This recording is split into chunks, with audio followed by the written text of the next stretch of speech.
بسم الله الرحمن الرحيم. يسر موقع أنا السلفي أن يقدم لكم هذه المادة.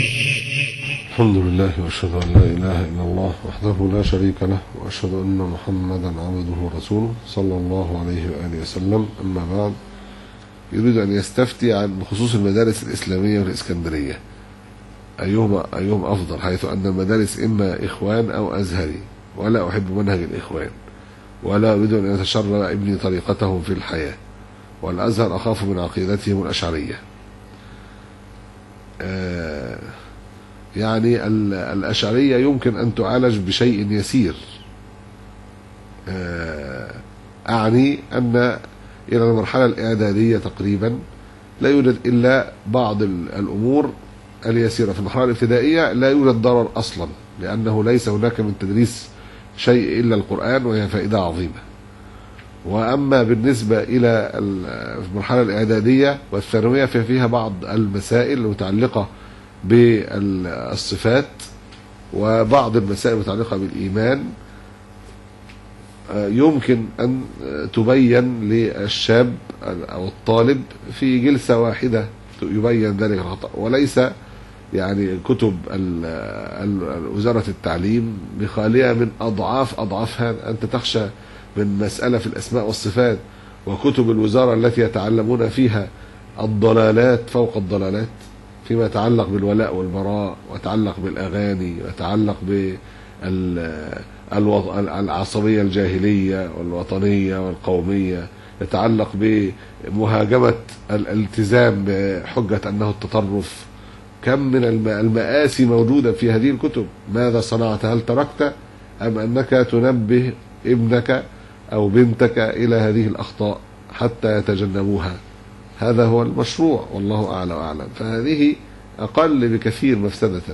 وأما ما ذكرت فأنا معك أن منهج الإخوان فيه خلل، لا أرتضي أن يتشرب الأولاد طريقتهم. فإن كان هناك مدارس أزهرية جيدة القائمون عليها يعني يتقون الله عز وجل، عندهم من معاني الالتزام الإجمالي حتى، فهي أولى إن شاء الله، إلى أن يأذن الله عز وجل بمدارس على يعني قائمون عليها على طريقة أهل السنة.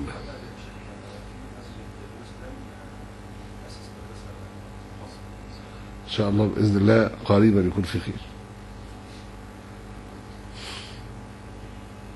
يريد أن يسأل أيهما أفضل، هل يكون التعليم عربي أم لغات؟ أنا جازم بأنه في المراحل الأولى من العمر لابد أن يكون هناك التعليم باللغة العربية، يدرس اللغات الأجنبية كمنهج إضافي وليس كأنها اللغة الأساسية. هذا خلل تربوي هائل لا ترضاه أمة تحترم هويتها. هناك شعوب لا تدرس أي لغة أجنبية قبل سن 10.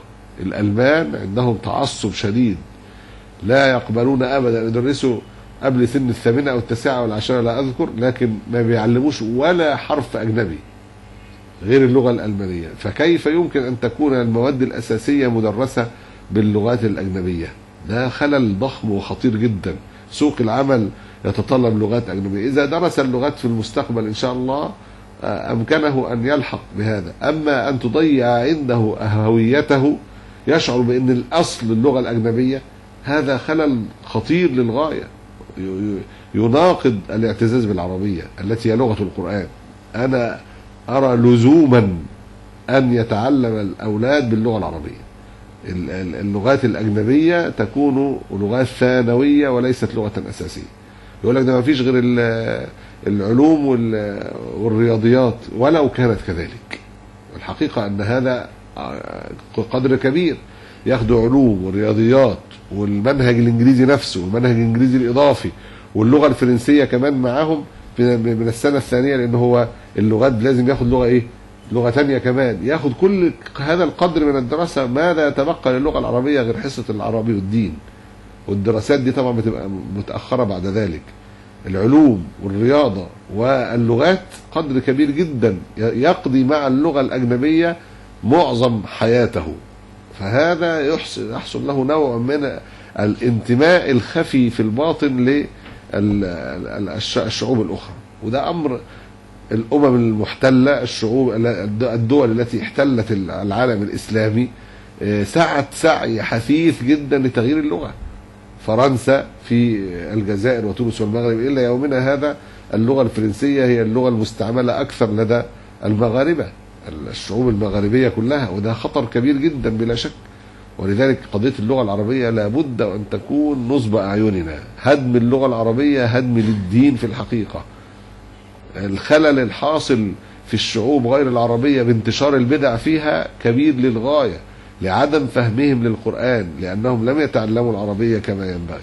نعم، أنت مع أنك لم تدرس تفسير إلا أنك تفهم عامة الآيات والأحاديث بطريقة تلقائية، تحتاج إلى 25% مثلا إضافة في الشرح. لكن إذا كان هو لا يفهم أصلا المفردات آحاد الكلمات، لذلك سهل عليهم أن يخدعوهم بأنواع الضلالات والعياذ بالله. إذا أخ أنا في الطريق يقول لك إن واحد من الشيعة بيقول لهم علي مذكور في القرآن وجعلنا لهم لسان صدق عليا. ما هو واحد لو بيفهم عربي مبادئ العربي يعرف إن إيه؟ إن عليا هنا إيه؟ وصف لحال أنبياء الله عز وجل إبراهيم وإسحاق ويعقوب، مش إن علي هو إيه؟ علي. لكن الناس خدعت بذلك، والشيعة يخدعونهم بأنواع الضلالات، وضلال كبير جدا يتكرر بسبب يعني جهل اللغة العربية. فأنا جازم بأن لا بد أن يكون التعليم باللغة العربية.